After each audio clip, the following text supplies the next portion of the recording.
because we are live and we are in charge now.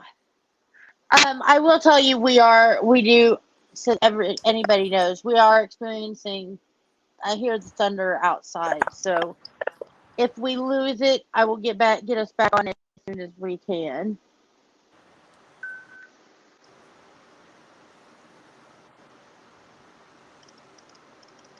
My watch is like, for the 22 is live. Oh!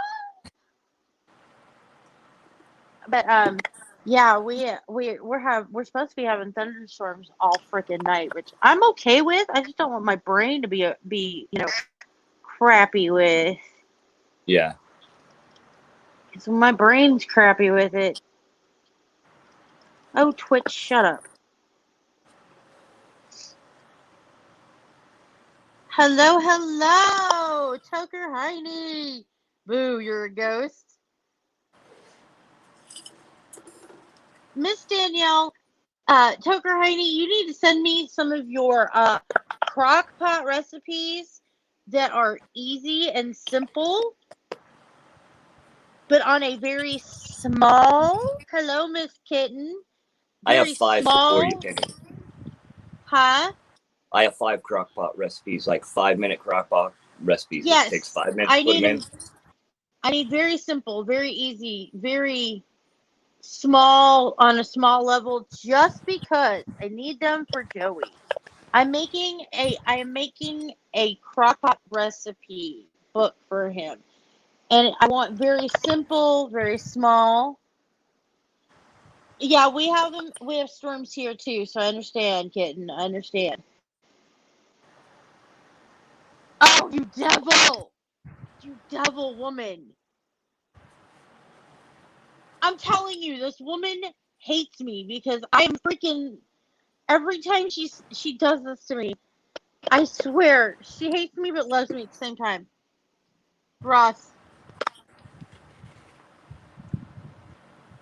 Oh, nice. She sends me food porn every day.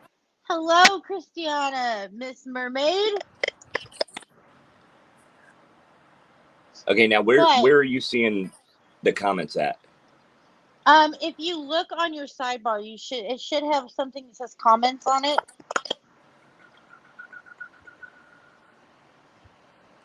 Because I have it to where we can both see them. Okay. Oh, I'm on my phone, so I have to go back and forth. I wonder. But yeah, everybody that's here right now, we're gonna have our little chat with Mr. Ross this week, and then next week is going to be another great talk. We're gonna have another great interview, and I'm really looking forward to today and next Sunday. Next Sunday is going to be absolutely amazing. But tonight we have one of our lovely volunteers, Mr. Ross. You are an EMT, first responder. You work with the Florida Hurricane Relief. No, I actually have my own hurricane response team. Oh, okay. He has his own hurricane response team. He is also the founder of, what is your organization? The Glow Stick Foundation. The Glow Stick Foundation. I didn't want to misquote it. I was going, it's Glow Stick something. He is a volunteer for us. He's absolutely amazing. He has such a positive outlook on life. And when I met him, he actually heard about us through Toby, I believe. Wasn't it? Yes. And he jumped in both feet, which is what a lot of their volunteers do. Well, we'll start there. And I know that, like me, you suffer with PTSD, suffer. We kind of put it out there on the front porch with a glass of tea and say, here, have fun. Yeah, we don't really suffer with anything. No, we live with it. We have it it doesn't have us. Right. We live and continue to. Um, like many of us, and like we talked about with Toby, there are a lot of us, especially those of us who are the beginning of the millennials and the Gen X. We all have it and we all live with it, but we are all very afraid to get it diagnosed because our parents were all the suck it up and live with it. But we also see the Gen Z and the later, the millennials that are in the end ones. That is actually okay, Tanya. There's a good starting point for both of us, Ross. How do you handle your PTSD a lot of times when it flares? We'll put it that way. Well, when it first started, my PTSD, I had no clue. It was 5 years after I had to medically retire from being a firefighter. And just one night I was sitting by myself and not in the right mind frame at all. The bad portion of dealing with it was I turned to going to a bar 7 nights a week, being away from my family, secluding myself. Not the way to do it at all. Now, the good way of dealing with it, because and I think most first responders and most people that, military and all, and there's different kinds of PTSD. You could have childhood PTSD. You could have just traumatic PTSD. My PTSD is from being a first responder. So with me, it's, I only remember the bad. I don't remember the good. So for me, being a first responder, the way that I handle mine is I find something that I can still give back. I can still do good. And it actually curves my triggers. It curves my sitting and stewing on it. You still have flashbacks. You still deal with that. But for me, I find something that I can focus on that is actually giving back and actually helping others, to where it actually takes my mind off of all of that. Okay, to answer your question, Tanya, PTSD type 2 is also typically PTSD type 2. It depends on who you're talking to. PTSD type 2 is also called PTSD type C. It is a complex PTSD that is caused by childhood or it's caused by abuse. Rossi has PTSD that is caused by trauma dealt to him through work.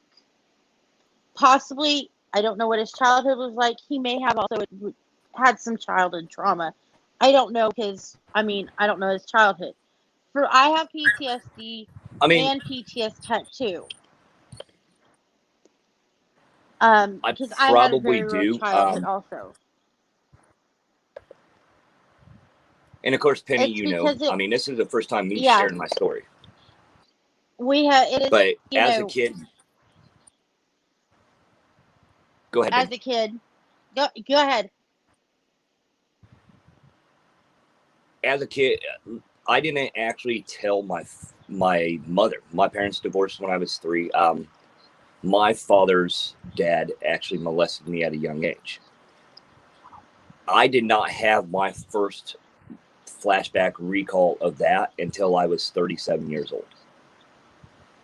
So you probably do have some PTSD type 2. I probably had it before getting, becoming an adult and all, but at that point it wasn't, nobody knew what it was. Yeah. But I think that kind of maybe was the reason why I pushed myself so much to help others, be involved, becoming a firefighter and doing the things that I do, especially now with my foundation in the underprivileged and homeless kids. And you wanted to be that safe place for them. Yes. Because you didn't have a safe place.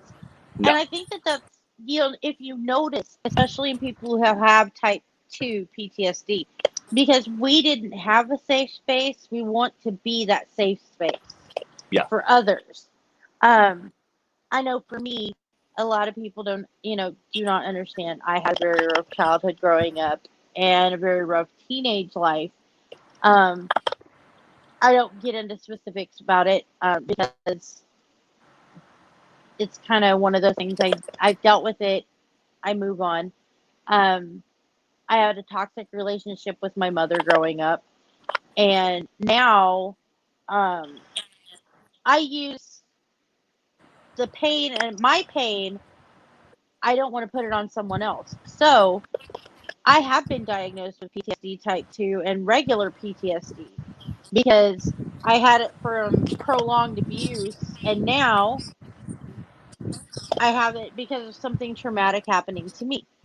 Tanya, I do take meds. I do take meds for my PTSD, and my depression and my anxiety. I do take meds for those. I am not going to say I'm not going to say you can't. That meds will cure it. I'm not going to say meds won't. Hello, Miss Tiffany. Sorry. I'll chime in on that too. You get two types of people. You get ones that believe that the meds work, and then you've got ones that believe the meds don't work. I've also been diagnosed. It's not a self-diagnose. I mean, I saw doctors. I chose not to take the meds, not for a reason of where I don't believe they don't work. It's just the other health issues that I have. Those meds will counteract with the other ones and cause more problems than good. So it's basically just on how your mind and your body is going to handle it, on if you're going to want the meds or not want the meds. With me, if I would take the meds that they want to prescribe with the other health issues that I have and the multiple medicines I take 19 pills a day. It'll literally cause my body to shut down. It'll cause seizures. It'll cause strokes. And I got 3 kids that I take care of 24/7, and I can't. Now, Tanya, I am going to tell you, and this is something that I believe from the bottom of my heart. If you're finding it hard without medication, medication may be where you need to go. Yes. I am not saying that as a pro-medication advocate. I am saying that as someone who advocates for the stability of yourself. If you can handle it without the meds, go for it, girlfriend. But no, you saying I'm on nothing and it's hard, that's where you're saying I need help. And there is nothing wrong with that. And You just said the best. That is the hardest thing. You just did the hardest thing by saying I need help. It's yes. like I tell people so many times. Well, and that's something that you and your doctor can figure out. Now, I know for me, I have mental health medication is a lot of like throwing darts. You have a one dart and you throw it out there, you throw it on a medication. If it doesn't work, you grab your dart and you throw again. You go, until it lands on that bullseye, and it's your bullseye. It's not somebody else's bullseye. It's your bullseye. Well, that's not because just for me, yeah. See, even Tiffany's on meds because I was so terrified. I was terrified of medication for a very long time because of what happened with Steven. I was terrified of it. I didn't want me on medication. I didn't want Blakey on medication. Didn't want Joey on medication. Didn't want anybody near me on any kind of meds. And then I realized And maybe a little bit of help. It's also too, like, you got to get with your doctor, Exactly.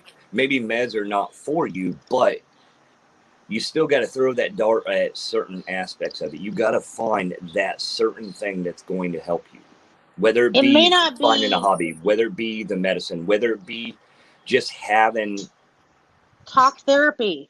yeah. I Help mean, groups it could are be, literally the perfect example of a starting point, because you get with people, you hear their stories, it gives you the confidence to start talking about yours, and then it will give you that confidence to reach out and get that help and Tanya, I know, yeah, exactly, Tiffany. It's about finding the right combination for each individual. yeah. Because what works for me is not going to work for Ross. It's not going to work for Tanya. It's not going to work for Tiffany. And Tanya, that's exactly. You have to find the correct doctor. Because if you don't trust your doctor, it's not going to work. Right. You have to have, like, I don't like my PCM, but I love my therapist. I love my therapist. Now, my psychologist, the one who does my medications for my anxiety and my depression, I love her because they listen to me. They know I've been in a mental health crisis for years, and they know that I know what's good for me. And they know that if I'm not feeling correct, I'm going to speak it. And that's Yes. the thing, Tanya. If you don't feel right, you do not just need to say it. You need to scream it until they listen to you. Because if you are your own biggest advocate, you have to be. And that was something I learned very quickly. Like Ross, love Ross to death, but I've also heard him go, "Hey, something ain't right here. My right arm won't do it. It's told. Help!" You know, you gotta be. And the stigma of it makes you, like, this day and age, with how social media is, with how just regular social actions Flipping. are,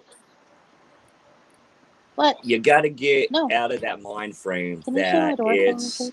it makes you look weak to ask for help. That's the biggest thing. You have to ask for the help. It doesn't make you weak. It Oh makes you stronger. God. The strongest thing you can ever do is stepping up and saying, "I need help." That is the strongest step you will ever take. Whether it be calling all for the 22, whether it be walking in to a therapy, to the therapy session, whether it's calling and making an appointment with your doctor and saying, "I need help." Doesn't matter who you call. Just make It's that call. make it. Because the last thing I want to do, or anybody who works for me, who volunteers with us, wants to do, is have it add to this family. Because being a suicide survivor sucks.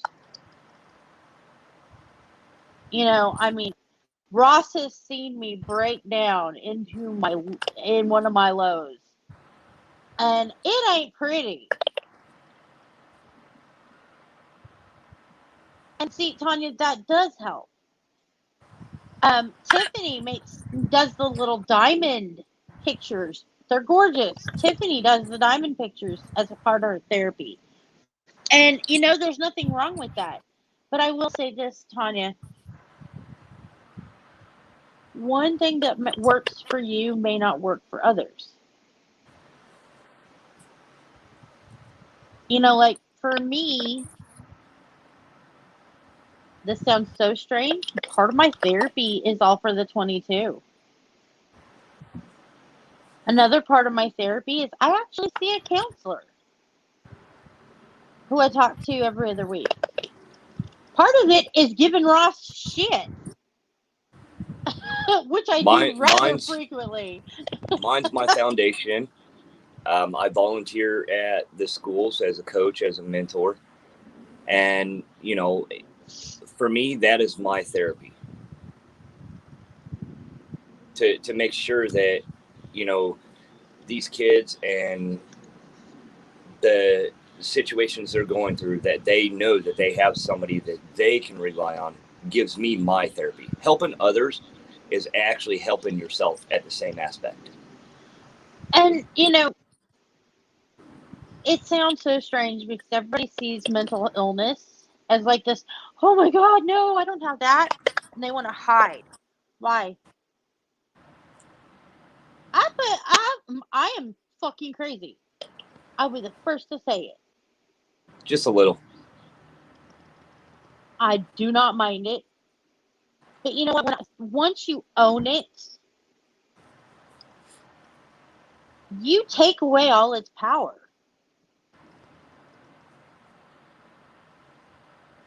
I don't know about you, Ross, but was that how it was for you when you Yeah.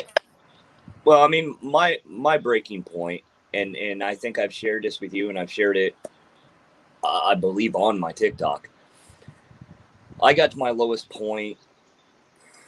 Let's see, about 3.5, 4 years ago. My wife was out of town for work. My kids were asleep, and I was at my lowest in my garage.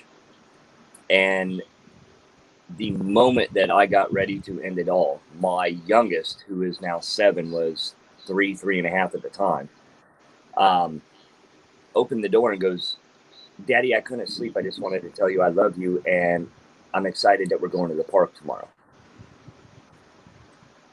That was my breaking point of when I knew that I needed to get help, that I couldn't do it alone. And I kicked myself in the ass, went to the doctor, started therapy, did what I had to do to gain the control back, because it had control of me. I wanted the control over it. And it took a 3-year-old to basically save my life. Sometimes it's that you know, out of the mouth of the babes, telling Yep. you. And that's what I have noticed is so common is most people, well, and it's more men than women. They tend to self-medicate to try to numb themselves, and then it's like they have that come to Jesus moment, Mm-hmm. and it's like one of those doit moments, you know, smack in the you're right in the middle of the head, you know, in the front of your head, and you're like, crap. Well, and Tanya, and I'm going to say this. I hate that people say they committed suicide. I always say that I don't like committed because you can't commit cancer. You can't commit, you know, an illness. You don't commit old age. Yeah, it makes it sound so much like a crime. I say, you know, they they uh they die by suicide because, you know, you die by cancer, you die by an illness.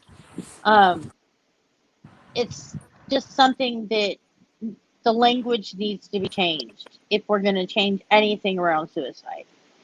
Um, You commit a crime, you don't commit suicide. Thank you. Exactly. You know, you When commit somebody burglary. dies by suicide, it's their demons won the war. Exactly. Oh no, Tanya, it's fine. I'm just I'm trying to make sure that I educate people because it's one of those things. And Tanya, I sometimes I still do it because I get my mouth gets ahead of my brain, and I'm like, no, that wasn't the right word I wanted to use.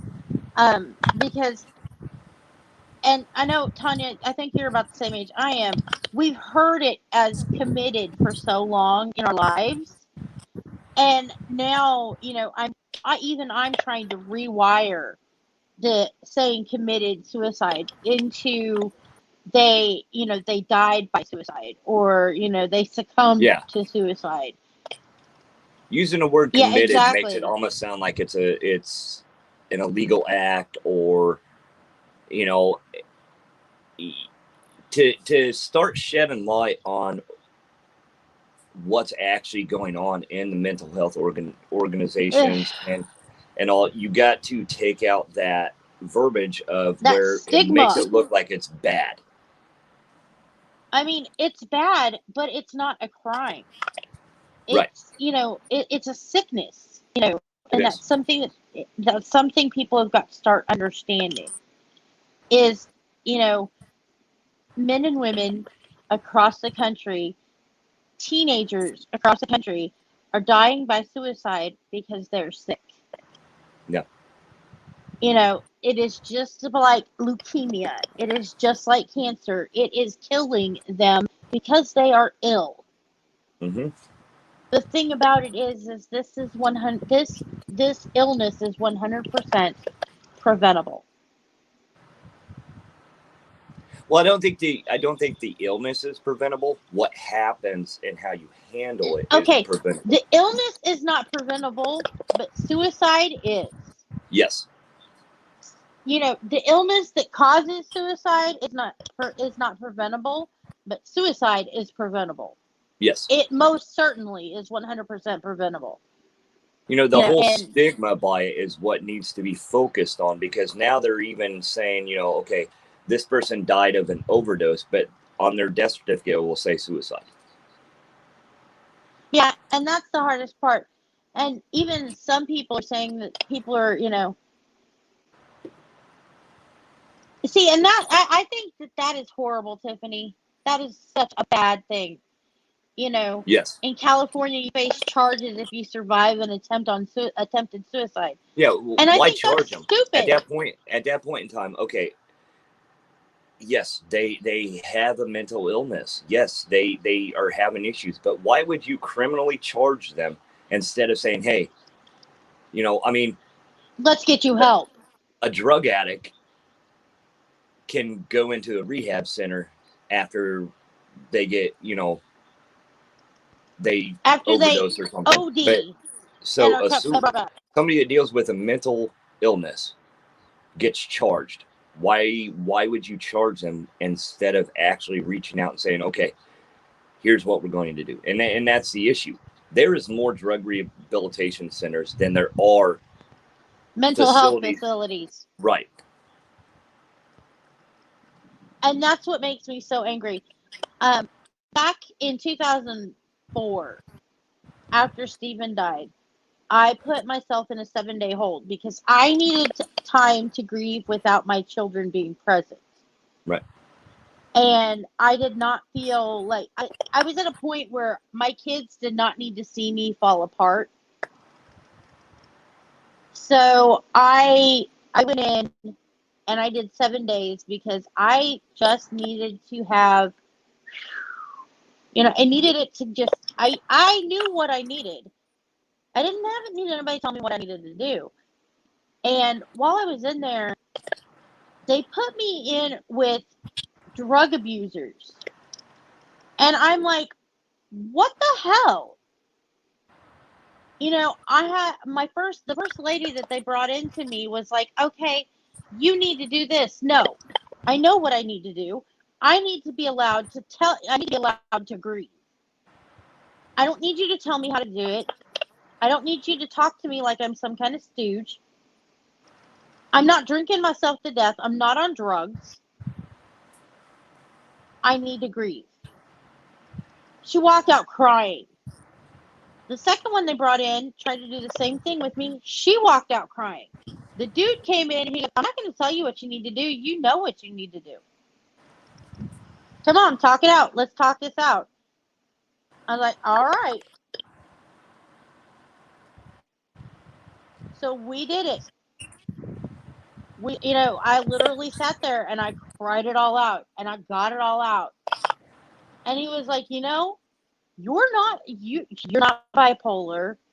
You're not borderline personality. You're fucking depressed because you lost your husband. Gee, I would be too, And that's the worst thing about it is they don't know how to deal with mental health issues that aren't drug related. Yep. Or alcohol related. Well, like Tanya just said, it does make it worse. If they're charging you and they put you in a cell, not only do you not get a blanket, you're completely unclothed, and you're treated like you just dirt. murdered. Yeah, like it doesn't work. It actually Inhumane. makes it worse. Right. It makes it worse. And to answer the other one, it's not just your county. It's not just your state. Like Mm-mm. there is what state actually does anything about it. That's why organizations like this, that's why they are so needed, because you call, your county's not going to do nothing. If your a family member calls, sheriff's department shows up, you have to take a walk of shame and handcuffs to their car to even go get the help. And then it's not even, and then it may not even be help. It may hinder. Yeah, they might just throw you in a padded cell, strip your clothes, and you're there for 72 hours with 3 meals and a cot. Yeah. You're treated just like the murderers and all that are in jail for something that you're trying to gain control of. Yeah, you're trying to get control of. And that's the worst part about it. And they may throw pills at you that you don't need because they're unwilling to figure out what the hell is wrong with you. And in jail, you can't say no. Yeah. Because they'll just load up a needle and throw it in your ass. Yep. And then once you don't follow what they say, then you get charged with another crime. You're there even longer. You get more and more. And that's why mental health in prison systems is the suicide rate is so high. Joke. It's a joke. I mean, yeah, some of the suicides in jail are the remorse factor of what they did. Mm-hmm. But it's still kind of the same aspect because their demons got to them. Well, and like I was watching a show.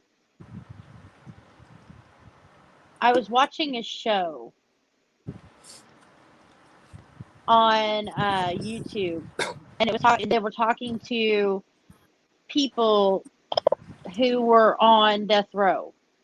Mm-hmm. And these guys were getting better mental health treatment locked up on death row than most of us out in the world get, who pay for insurance.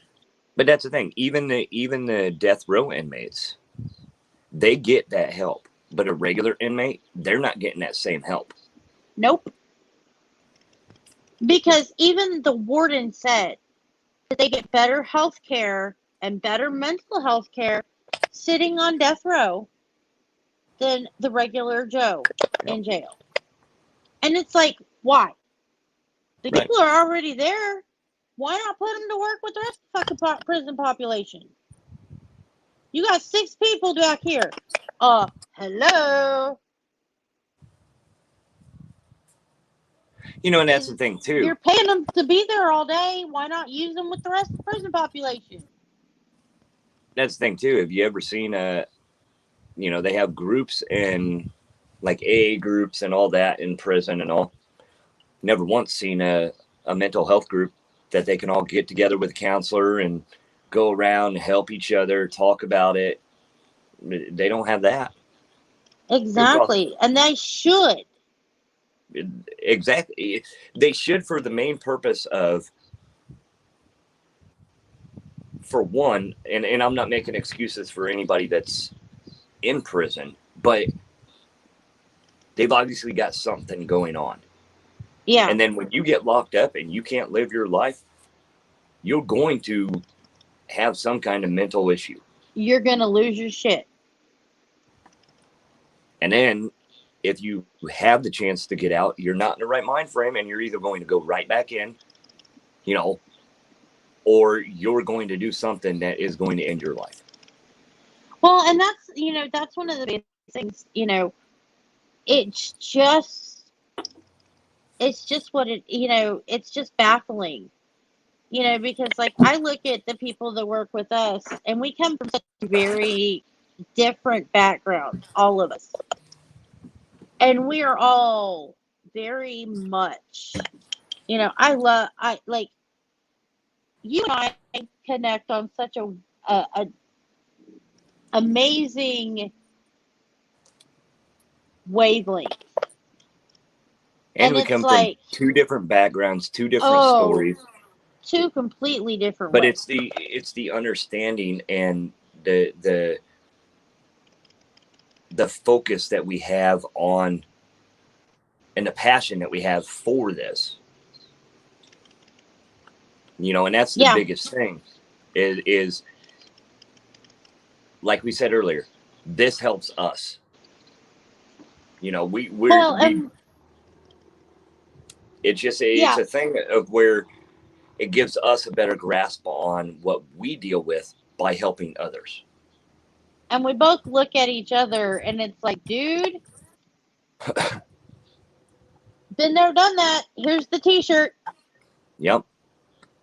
Well, and with you and me, with you and me, like, if let's say I make a video or you make a video, we can always tell that certain time to where we're not in that right place, and our phones ring. call each other out on our bullshit. Yep.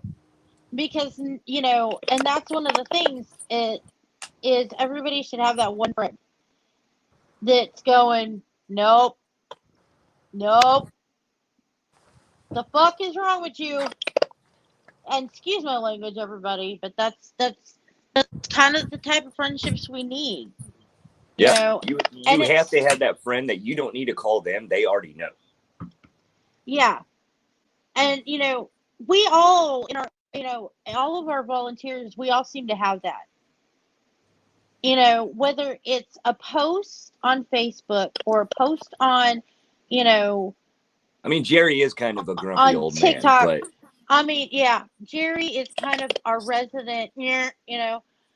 I swear to God, I'm buying him one of the we still love things him, though. I saw Chris. Yes, we love him with all of our hearts. Jerry, if you're watching, we love you. You are the reason why we call you our resident Riri. But I swear I'm buying him one of the crayons that say breaking, in case of emergency, break glass. I'm buying him one of those keychains. I'll have to show you the video. It's freaking hilarious. But we all love each other. And it's like we are all a bunch of, I dare say it, we're all a bunch of, third graders when we all get together. A bunch of social misfits. Oh my God. We're the Breakfast Club. We really are. Because none of us, we really shouldn't work out, but we do. And I love it. And we have a way to turn a 5-minute business meeting into a 3.5-hour business meeting. Yeah, and see, Tanya just said, I have this ESP. Like the other day, I had called her out on her bullshit. I was like, "What's going on?" I already knew something was wrong, but I was like, "You okay?" And she was like, "No. What? How'd you know that?" Yeah, Tiffany. I don't know, Ross, if I told you, Tiffany's filling out her paperwork while she's here in August. She's gonna start doing a volunteer with us too. Okay. But it's quite comical because, I had someone the other day. I was passing out cards at the airport Friday, and I passed one out to a soldier, and he looked at me and he went, "Really?" And I went, "What?" He's like, "What? Who's the owner?" And I went, "I am." He went, "You own an organization?"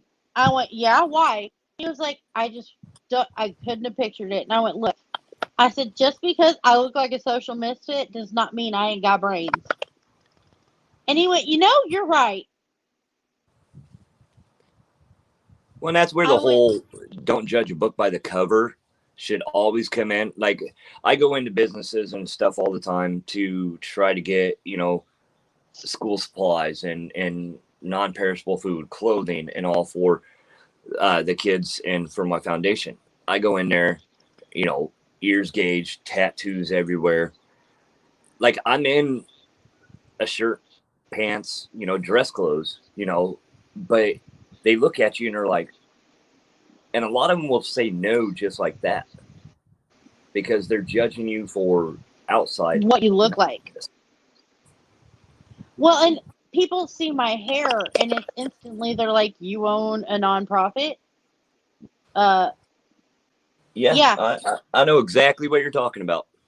I'm like, yes, me and my husband and um like 9 volunteers.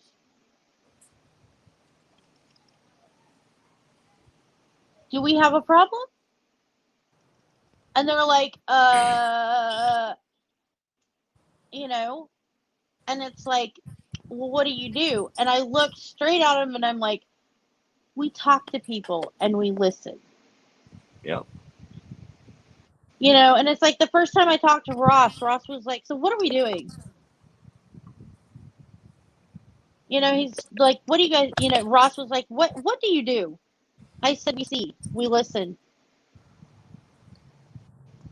Well, and that's the thing too. Like in our first conversation, I think my first conversation was with Matt, and then the second one was with you. But through the whole thing is, I don't watch TV, so I would buy books, I would read books, and I think that that's what gives me a better understanding on the different aspects and the different ways of getting PTSD. Like, I mean, how many people that have never been in the military actually understand that there's something called wartime PTSD? You will actually have a wartime PTSD because of what you're doing while you're active duty in a wartime situation than you will. Like, that's what stems all of it. Mm-hmm. And I've never been in the military, but just I read on it. I buy the medical journals. I buy, just regular books wrote by people that have dealt with it, and it helps better understand. But at the same aspect of it, it helps me better understand what I go through. Because somebody that deals with it, I mean, half the time we don't even know that we're dealing with it. That it's just like, oh, well, this is another day. This is normal for me because I've been doing it for so long. Hey, I'm going to sit outside and be away from my family. That right there, it shows there's something going on. When you seclude yourself from the happy times and from your family, it gets to you. And I still do it, but I don't do it as much. I instead of sitting in my garage with the door locked and just spending time by myself, I sit somewhere. I'm sitting outside now. My kids can come out. My wife comes out. It's different now, but before I met Penny and before I actually started talking and realizing and went to the doctor, I would do nothing. I would sit by myself and just deal with it. And it's not healthy to deal with it on your own. You'd get wrapped in your brain. Yep, and it makes it worse. And you can't deal with everything on your own, no matter what. Well, and like Tanya said, even though there's different types of PTSD, we can still help each other because we know what it feels like. Exactly. And the better, like with you, yours is a different situation than mine. That's life. Everybody has a different situation. But we can all come together with our different situations and still help each other because it gives us a better understanding and a different outlook on it. And I think that's how All for the 22 is different. Is because, you wear flip-flops. I wear tennis shoes. They're not the same shoes, but there's. Well, technically, I don't wear flip-flops. Just because I live in Florida, I don't even go to the beach. You wear tennis shoes. We'll put it this way. You wear Nikes, I wear Adidas or whatever. But we both have walked a similar journey. Yes. Our bumps and our bumps and potholes may be different, It's not but about the it's top of the similar. shoe. It's not about the top of the shoe because at the end of the day, all of our soles on the bottoms look the same on our shoes. Everybody Exactly. walks this. We've all been down a similar road. Everybody walks the same journey. They just might not go down that same path. We've all walked the road of life. We have just had a different. Hey, Jason. Thank you, Jason. Love you, darling. We appreciate all the support. Jason, you'll have to tune in next week. We have a very amazing week planned, or amazing thing planned next week, which I will get into here in a little bit. Because Ross There- may have to come in because I may get too nervous. I'm super nervous about next week. No, I'll be in there. Actually, after our business meeting, I went online, learned a Did little you bit look about him him. up? Yes, I looked him up. I've watched videos. I've watched some of his other past interviews. That's what I've been doing all afternoon since our business meeting. Awesome sauce, Jason. You'll have to definitely like our page. Love us. We're freaking rocking it out. But back to the same Yeah, journeys and stuff. the same journey. We all walk Each that road journey. has a crossroad. When you pull up your Exactly. Google Maps to go somewhere, it gives you multiple routes. Just because you don't take the same route as somebody, you always get to that same destination. And that's with PTSD and any kind of anxiety, depression, any of that. Just because it was a different path to get to it, doesn't mean that it's a different location that you're getting at. Well, I always tell people that with our different diagnoses, those are just different mountains we have to go over. Yes. Like Just my sometimes anxiety. people climb higher ones to get. Exactly. My anxiety, my PTSD are mountains. My depression is a valley. So those are things that I have to go over and climb down and wade through. Those are my personal things that I had to deal with. Whereas you had PTSD, you had to climb that mountain and but it's not something that we let stand in our way and make us stop. We didn't say, fuck it, I'm done. I'm taking the other route and I'm getting out of this. Because we're still going through it. We have either dug a tunnel to get through it or we're climbing over it, but we're doing it. And we will continue to do it until what day God decides he does not want us on this earth anymore. Because I hate to tell everybody, God's got to say, okay, time for you to get lost. Because I've got too much to do here. Well, we don't live our lives to live our lives. We live our lives because we're living for somebody else. And at this point, we never know when it's going to end. But we can have control right now to where it doesn't end today. Early. Well, and I look at it on the aspect. Lion King actually had it in. Other movies had it in. So you'll have this dark section and then a mountain. That dark section represents what you're going through, what your demons, what your bad vibes are. The moment you cross that mountain, it always shows a sunlit, green grass, beautiful area. That's why it's so important to not hold that in, because you don't want to stay in that dark place. You want to climb that mountain, fight to get to the top so that you can go back down into that beautiful area. It's kind of like what I say about glitter, and I always tell people this because Stephen was my glitter. Stephen was my light. And I always tell people, love you. Stephen was my glitter. I was, and I use glitter as kind of the thing because when you're even in your darkest day, If you find one piece of glitter, there is never just one piece of glitter. There's a Never. million. There is never one piece of glitter. Because if you find one, you're going to find a bunch. Because there is never just one. I don't know anybody, especially if you have teenage girls. If you can find glitter, you're going to find 100 pieces, at least. You're going to find them everywhere. But if you look for that one piece is going to keep you going. Hey, Penny. Yeah. Give me 5 seconds. I will be right back. Okay. I think my kids just knocked something over. Oh, no.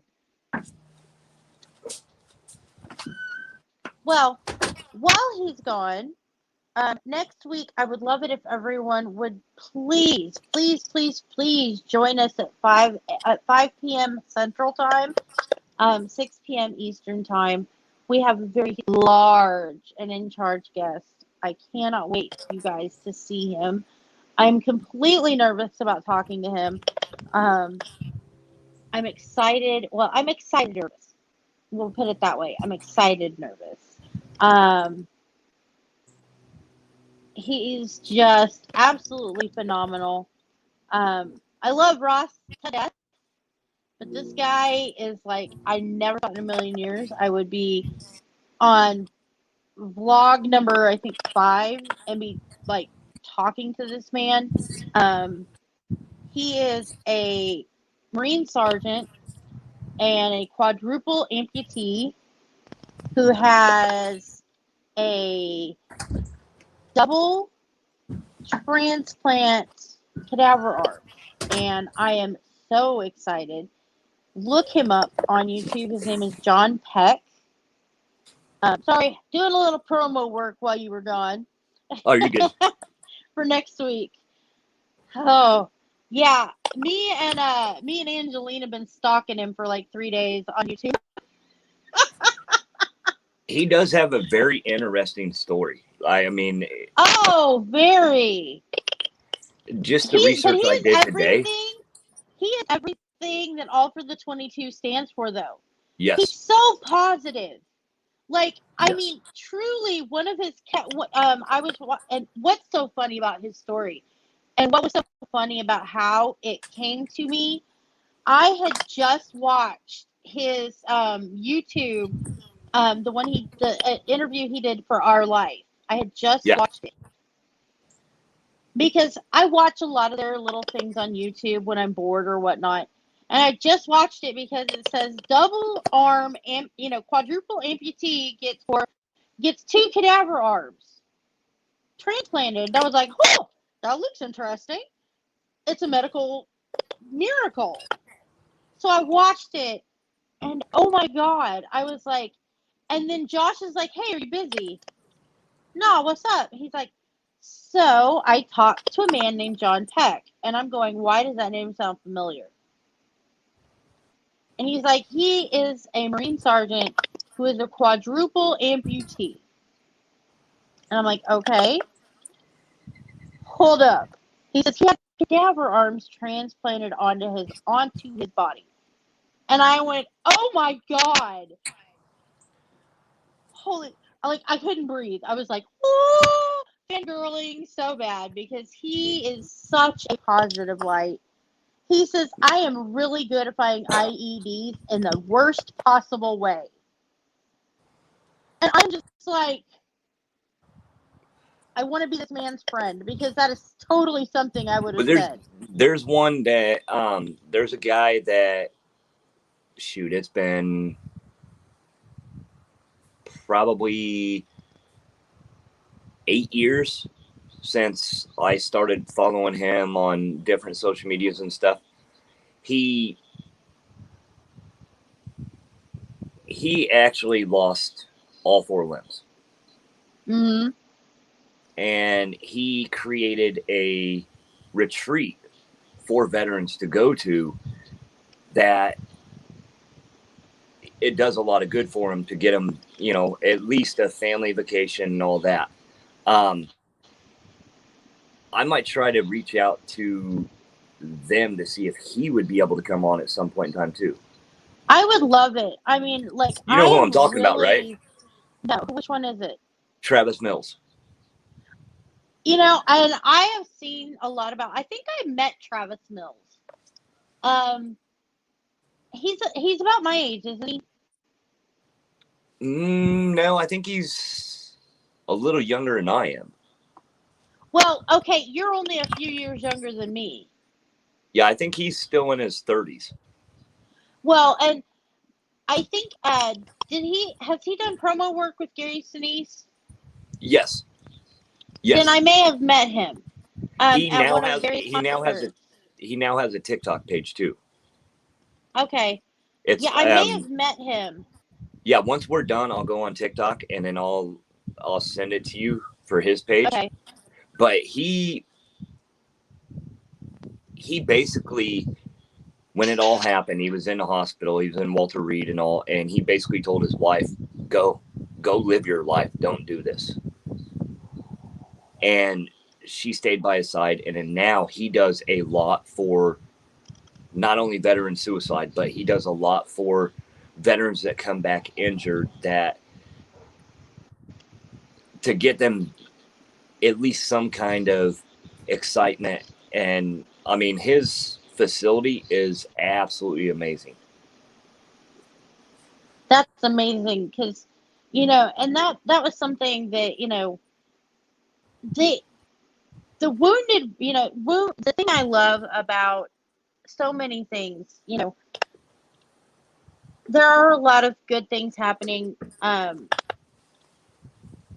now that are coming out. And I do have I have a lot of love for people.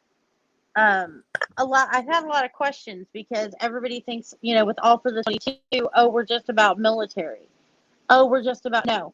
And I keep having to tell them the name is special for a reason, but it's not just for them.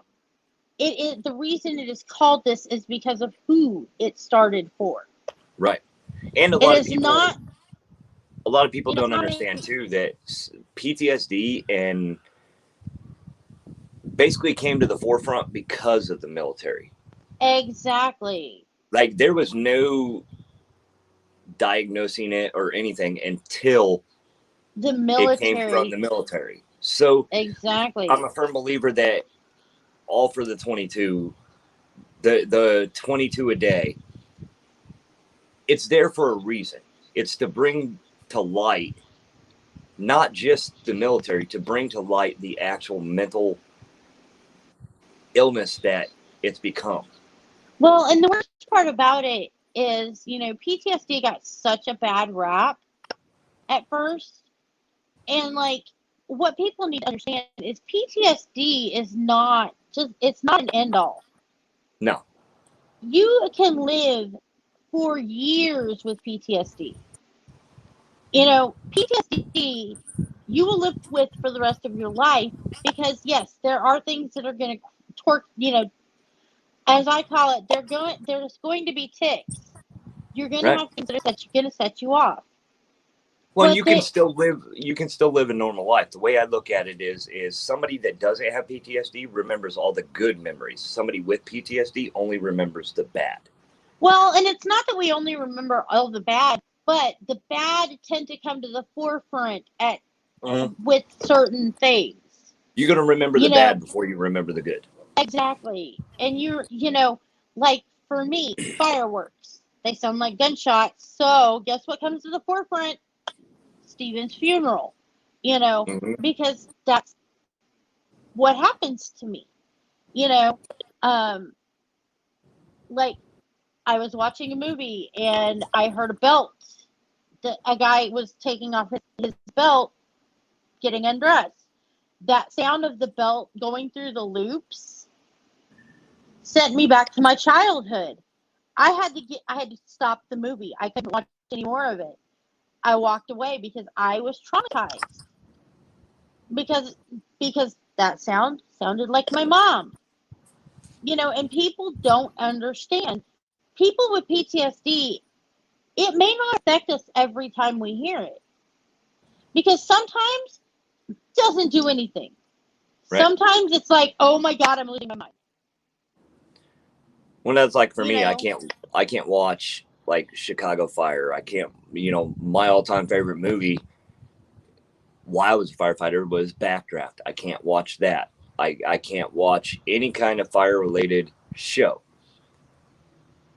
A lot of times it will trigger things, but mostly because I get so irate because they're But doing what's it wrong. wrong? But it does give me certain flashbacks, and I mean there's instances like you could go through a bunch of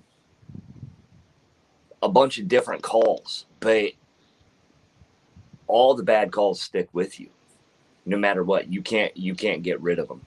I barely go to concerts in big venues because I freak out. I look around and I'm like, okay, I can do that. Like my brain is always working on, if something happens, here's what I have to do. Where's the exits? Where's the, Right. where's the closest exit? These Where people I can can people get get away to there. from? These people I can get, and it doesn't. We went and saw Metallica a few years ago. My wife won tickets, and it was in Camping World Stadium in Orlando. Oh, I think Penny lost power.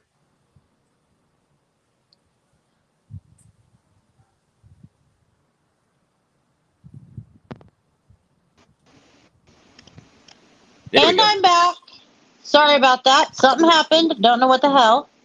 But yeah, we went and saw Metallica at Camping World Stadium, which is a football stadium for, I believe, UCF, college football team in Orlando. And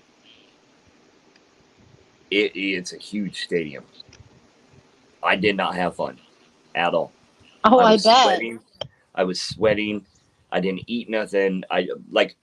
You go to a concert, you want to have a beer or something. I didn't drink nothing. The whole time I was freaking out. And what made it worse was it was 2 weeks after the Vegas shooting. Oh. So my mind, I'm like already on high alert and all, and I'm like, Where is the best place to shoot from?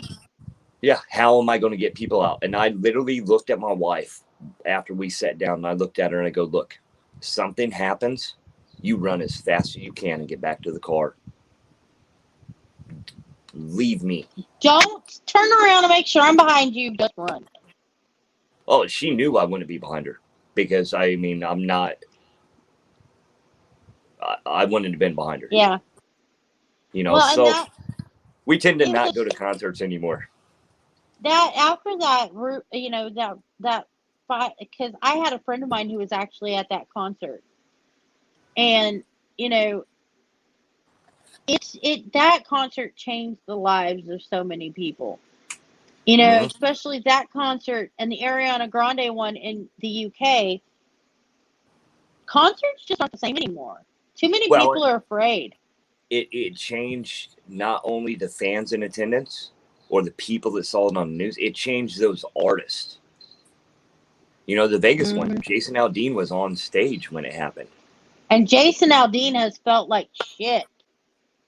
Eric Church was the night before, and two of the people that were in attendance, a married couple, the husband actually lost his life, and so he wrote a song for them for that because he still can't get over it. Mm-hmm. And that's the thing. The event does not have to happen to you. If it's a tragic event like Eric Church, wasn't on stage. He was not even in the facility at that time because he played the night before. But the fans that he invited, that he gave the tickets to, one of them ended up dead.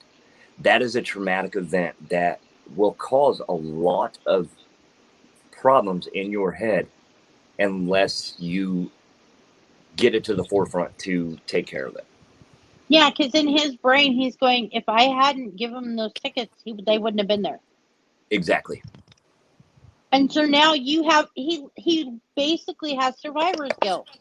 Yeah, just like You know, Jason and it's Aldean. yeah, Jason Aldean has survivor's guilt because I mean that's one of the biggest mass shootings they've had in America. Yeah, You know, one of them. It's not the yeah. biggest, but it's one of them. You Well, I know, mean, and it's you had the Pulse nightclub in Orlando. mm-hmm. You know, and I think Toby touched on it 2 weeks ago. Survivor's guilt will be the biggest in a military field and in a first responder field. Survivor's guilt is the biggest. Yeah. Well, and one thing that people don't understand, you know, I have survivor's guilt because I look at, you know, I'm raising two boys without their dad. He should be here. You know, even though I know that I did nothing wrong. I could not have saved him once he put that in his brain. There's nothing I could have done, should have done, or would have done that would have changed his mind. But the survivor guilt kicks in because you're like, could I have done this? Could I have And done that? my brain goes with it through the coulda, woulda, shoulda. I could have done this. Well, what if I'd have done that? Should I have done this? And so I have survivor's guilt. And I've had it for 17 years, 17 very long years. You know, and I know you probably have survivor's guilt Oh yeah. because, you know, what if I had been quicker? Could I have done this? Could I have Yep. done that? Should I have done this? You Well, know, and it's like, I was a firm believer during my fire career, and my wife hated it. If we got a call, let's say it was a burning building, somebody was trapped inside. I got wrote up multiple times due to the fact of, even if you said that we're just going to fight from the outside and I knew somebody was in there, one of three things was going to happen. One, I was going to go in, I was going to get you out, and we were both coming out. Two, I was going to go in and we were going to die together. Or three, I was going to go in, you were coming out, and I wasn't coming out. That's just how I presented my fire career, because that's what I felt. And you know, it hurt me when you would get to a scene or something and you couldn't do nothing. and you know, I've heard that from a lot of people who were like that. They're, you know, they're like, I wanted to save him and there was nothing I could do. And it's like, you know, what do you say to someone? Because that's how you feel. You feel like my hands were tied. Then when I had kids, then you go to accident scenes where kids didn't make it, or any kind of scene involving kids. It affects you, and it gets, Mm-hmm. if you let it get in your head while you're actually working, you're not doing your job. You're not. So that's why it was important to take that decompression after every call.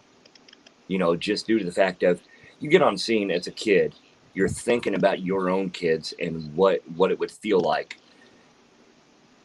And then you're not doing your job properly. And then you either make another scene or you mess something up to harm somebody. So you got to keep that positive, you know, and that's what you're taught. So then at that point, it adds to it once that scene's over, because you're like, You can't turn parent off. yeah. And it makes for a bad time in your head.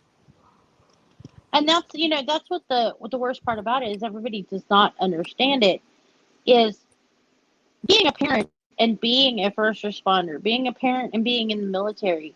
Your brain, everybody says, oh, you switch it off. You can't. You can't switch it off. You By can't any switch it means. off. You know, I mean, I am one of those people. I am 100% a mom. And if you were to tell me right now you need to switch off being a mom, my kids are 17 and 19. They can take care of themselves. Yep. And you told me to switch it off? If you told me right now that when I drop Joey off on August 4th at college, I have to quit being his mom. Excusez-moi. Hmm. You know, He's and, grown and now. the No, I hardest don't part that care. people don't realize is, like with me, I did not become a firefighter for the paycheck. McDonald's workers made more than me as a firefighter. It wasn't about that. It was about helping and saving and protecting other people and their properties. It was never about a paycheck.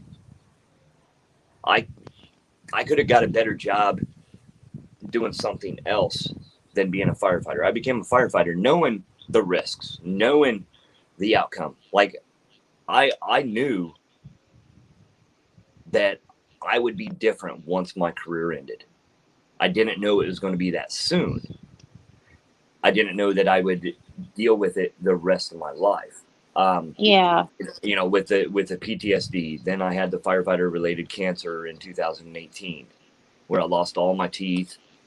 I still have to take medicine for it.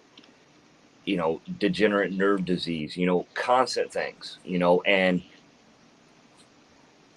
but people ask me, they're like, well, if you would know that you would have to deal with this before you even signed up, would you still do it? Yep. That's an easy answer. Yes. Yeah, I I had would not. somebody. I would not change a single thing, good or bad, about my life, because guess what? You learn from it, you move forward from it, and you do your Yeah, best no matter what. I had somebody ask me if I, knowing what I know now, would I still marry Steven? Yep. Every damn time. Yeah, you can't. And they're like, why? I said, he gave me two amazing kids. He gave me almost 4 amazing years. Yeah, So I'm not going to change shit. And they're and like, you can't predict the future, anyways. yeah. So, but did I know this stuff would happen? Yeah. Did I know that I was taking a risk every day? Yeah. I would not change it because I didn't do it for glorification. I didn't do it to say, hey, look at me. Yeah. But the same aspect of it is you get to that point where I've got to the point that I've realized how many people that I've helped and I've saved compared to how many didn't make it. And the ones that made it are higher than the ones that didn't.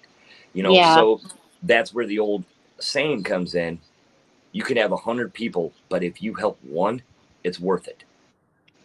And that's where we are with all for the 22. I always say, as long as one person is, I have achieved my goal as long as one person is helped.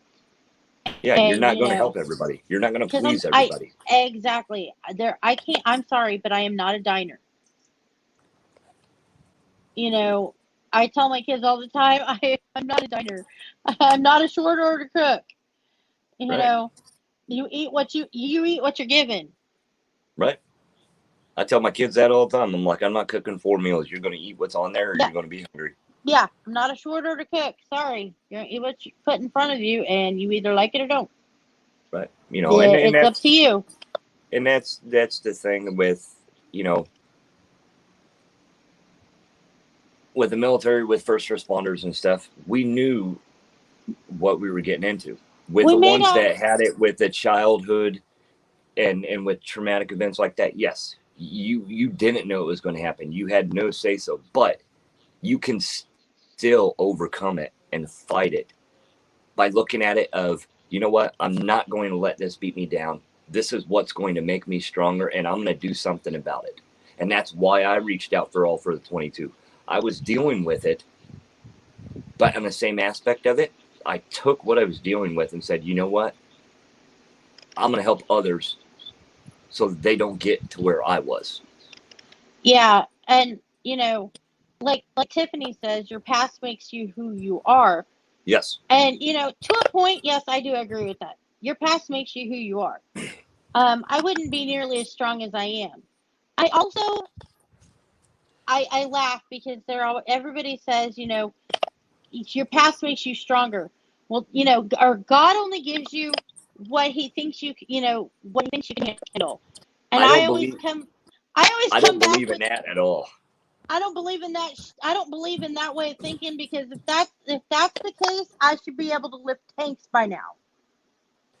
God Because does not. I have been given way too damn much crap, and I should be able to bench press tanks, not a tank, but two at a time, because God has given me way too much at God times doesn't. to deal. God doesn't. The old saying, like you just said, Yeah, God doesn't give you more than you can handle. God doesn't give you more than you can handle. God gives you what He knows that you can actually do, actually deal with. That old saying basically is like, okay, well, He's testing you. No, it's totally different from that. It, I it's think it, He puts in front of you something that He knows that you're going to handle to make you a stronger person, because He sees what you can do and what you can deal with. He sees your potential. Yes. And I always tell people, I say, I was like, that saying, life's a bitch. Is that the one, life's a bitch and then you marry one? Or, I mean, No, if life was a bitch, I it got wouldn't be jokes. easy. Life's a bitch. If she was easy, she wouldn't be a bitch. And that's the biggest thing is people need to realize that life's not always going to give you what you want. Life's not always going to be easy. Life's not going to be unicorns and rainbows. No. You get out of life what you want, the good and the bad, but you take both of them and you go forward with them. You learn from them and you become that person, like you were talking about earlier, like with All for the 22 and all. My foundation, the Glow Stick Foundation, is named that for a reason, because there's an old saying. I did not make it, but it's a saying that has stuck with me that I'm actually going to get tattooed on me. We are all glow sticks. We break before we shine. A glow stick doesn't shine unless it's Unless you broken. break So it.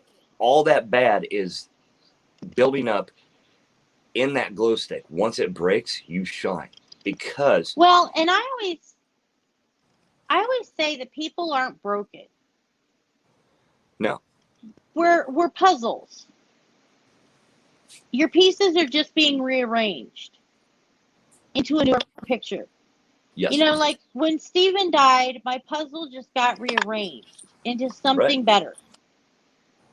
It wasn't bigger, because yes, I was always going to have a small piece missing, because that's what Steven was.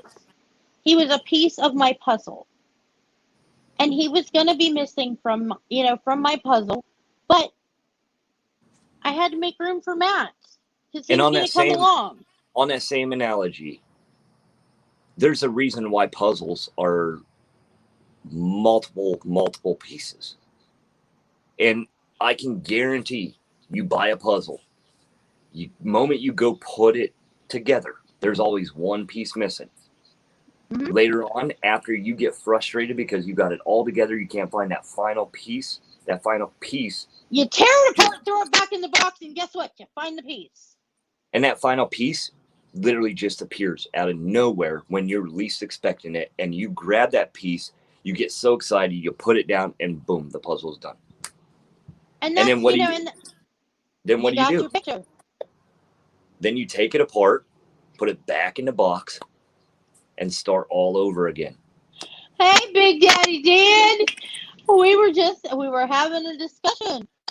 Um, we have started a weekly or twice monthly blog. We're trying to get it going every week.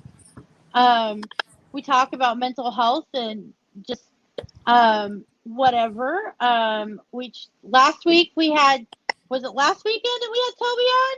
No, 2 weeks ago. 2 weeks ago we had They Call Me Toby 2 on. Next week we actually have John Peck coming on. I'm so super excited. This week Ross is here hanging out with us. We're trying to line people up And it was so supposed, that and it was it was supposed supposed to be Ross last weekend, yes, and I had a and then he had a vacation. sports conflict with my kid, but and originally I think that when you and me talked about doing this, before Toby came on and all that, I think that it, because you and me talked that, having two of us on like a kind of like a panel thing and all, but Yeah. I think that this was better for me to hold off from being on with anybody else until I could actually be on and tell my story. And a lot of the things that I've talked about today, I Daniel haven't says talked about. hi. Big Daddy Dan says hi. Hi, Dan. But we, But I think that's a key too. I mean, starting off slow and not both of us being on and then me coming on as a guest, I think that might make people feel more comfortable now. Like the one well, and person that you and me had talked about, I have reached out to them. They are not ready, but we have stayed in contact on it. So okay. that one will be coming, but I think that it was better for me to go on as a guest and show that I deal with the same stuff. Yeah, it's not, and like one of the things I want people to understand with these vlogs, whatever the hell they're called, um, we're normal Podcast. people. We're regular people. I'm me. You're you. This is not a hey. You're gonna come on here and we're gonna ask questions and you're gonna answer it. I'm not putting you on the spot. And No, this the everyday normal person. you ba- We both basically the vlog podcast, whatever you want to call it. Basically, the gist of it, and I'm sure Penny will agree, is it's not to grill you. It's not to get the answers. What it is giving you the opportunity to help others and to share your story when you're comfortable to do okay, it. Daniel. We are as regular as we can be. We are as normal as we know how to be. Dan, have you seen my size? I'm regular. I'm not irregular. The only thing regular about us is maybe our bathroom schedule. Yeah, that is absolutely the only thing regular. The only thing regular about any of us is maybe our bathroom schedule. Maybe. Even in that, it's really not regular. I mean, everybody else. Mine's definitely not. Um, but I'm going to go ahead and we're going to, start winding down. Ross, thank you for coming on and letting everybody see that we're normal people. Our volunteers are normal, everyday folks, crazy as we are. Well, and Um, like you touched on it, a few times on Toby's. We touched on it today before we jumped on. There is certain aspects of our lives, my life, Penny's life, what we deal with that we are not going to talk about because a lot of times that is a trigger. And but there's a lot of information and stuff too that we're normal. We don't feel comfortable talking about it because it's not something that we're comfortable to talk about it. What we want is well, to share our stories, to show people we're normal people. We deal with the same things, and we're here for you. and one of the things is we may not be ready to talk about it with everyone. But we Now, still do talk about it. we will talk about it privately in a one-on-one setting, but Mm-hmm. we may not want to talk about it publicly because those things are privately our own struggle. Yep. And I can attest to that. My full story of everything that I've dealt with, everything I've seen, and what bothers me the most. There's only two people in this world that know. and that's Penny and my wife. And, you know, a lot of times those kind of conversations are things that we may talk about, say, to our backpack buddies or to people that we have a peer mentor relationship with, because we have, and Ross knows when I get a backpack buddy application in, I go over that and I go, okay, this person would be perfect for, Right. and then I match them up with someone because they have similar life journeys. They've been down similar roads. Because I don't, one of the things when people come in, I go, okay, I need to know what you've been through. Because we have to, those are things that I have to be able to match up. Yeah, you can't match up a Marine sergeant with a firefighter lieutenant. You got to match them up as close as possible with somebody that actually understands what they've seen and what they've done. Exactly. To get them to and open up. I can't match up, Cindy Lou who is, who doesn't know anything about the military with a military dependent who has only ever been married to the military. They're not going to have a lot of things in common. Right. Except for the fact that they're married. Right. Okay, yeah, you're both married. But do you have kids? No. Do you have kids? Yeah. They're not going to find many things in common. Now, can I match someone who, two people that have ADHD together? Yeah, they're probably going to run each other over with squirrels. They're going to have a blast together. Well, I think that's why, and you probably could attest to this. I'm more of a behind the scenes and for the video vlogs than I am answering a call line. Because, but if somebody in a first responder aspect calls you, then yeah, I mean, I'm there for that. Yeah, when I say, hey, Ross, I need you to take this person, you're like, okay, let's go. Because I need somebody of your experiences for somebody. Right. And that's but one when of it the comes things to the that vlogs makes and all stuff for like the that, 22 work. I'm not a avid speaker per se, but I can be as normal as possible and talk to people on vlogs and on podcasts. Thank you, Tiffany. I can't put Cindy Lou Who with an alcoholic. Thank you. I couldn't figure out Cindy Lou Who and somebody else. It's like my brain's been. Oh crap! That's why you didn't put Cindy Lou Who with me. Oh, you're not an alcoholic. Maybe you are. Hell, I don't know. No, I just have drinks at nighttime. But it's, it's like we all have our things. But, okay, we got to do our shameless promo for next Sunday. I did a little bit of one. Okay, so shameless promo to get everyone drawn in for next week. Y'all, I ain't even lying.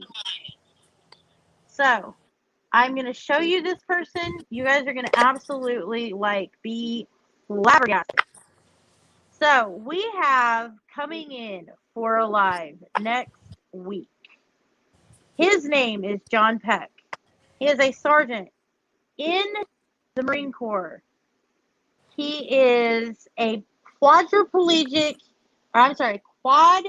amputee. He was in Afghanistan and had all 4 of his limbs blown off. His quote, and I quote this from his book, I was really good at finding IEDs, just in a really bad way. He will be on our vlog next week. His name is John Peck. He is super amazing, super positive. He has now got quadriplegic cadaver arms, Absolute amazing person. He has a smart home made just for him. Here's his picture. Trying to get it. There we go. Here is him working with his arms. Maybe you guys can see it a little bit. He's just absolutely the most positive guy. Like, if you look him up on YouTube, he has one in our life, where he has, he's just, oh my God, I can't even just like. His outlook on life. Oh, it's so amazing. After a tragedy will give anybody that is dealing with anything, it'll give you hope to show. He's no matter what is thrown at you, you can make it through it. Yeah, he is such an inspiration. And like, he just, like, I can usually find the bright side of anything. This man makes me look like a damn light bulb against the sun. Mm-hmm. You know, he is the sun. He is absolutely amazing. Absolutely like sunlight. He is just, oh my God. I cannot wait to share next week. So if you guys, please, if you can, be on at 5 o'clock to hear his story and to just 5 o'clock Central, 6 p.m. Eastern. Yes, 5 o'clock Central. Okay, I'm going to do this. I'm going across the country. 6 Eastern, 5 Central, 4 Mountain, 3 East, 3 Western. That's all the way across the country. I went all the way from 3 Pacific. So I went all the way from Ross's time to Tiffany's time.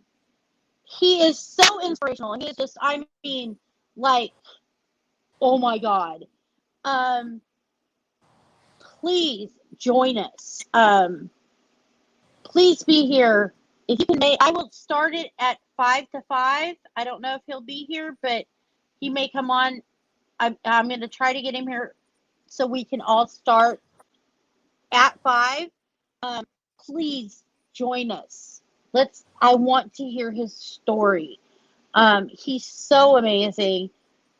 And if you need me on, Penny, if you need me on, let me know, like by Wednesday. I will. So that I can get everything else, hooked up and stuff, because I do have like my microphone and a better camera and all that. So. And I mean, he's just absolutely phenomenal.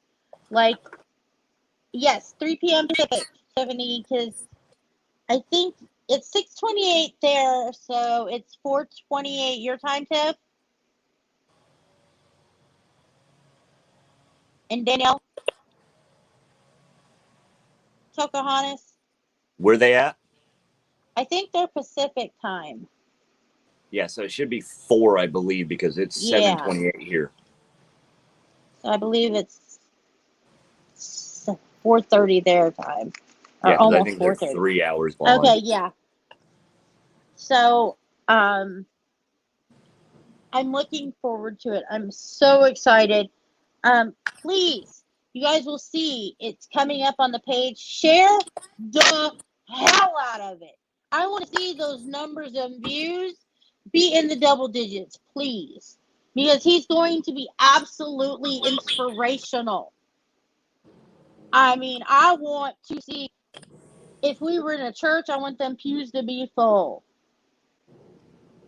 I hope to see everyone again next week that we've already saw this week. Ross, don't forget, share.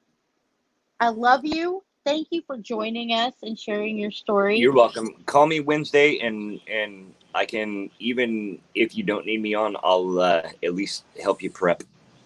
Thank you. Get the nerves down a little bit. Get my stalker vibe down. Yeah. I love everyone. Please don't forget. Be the glitter for someone else, and remember to smile.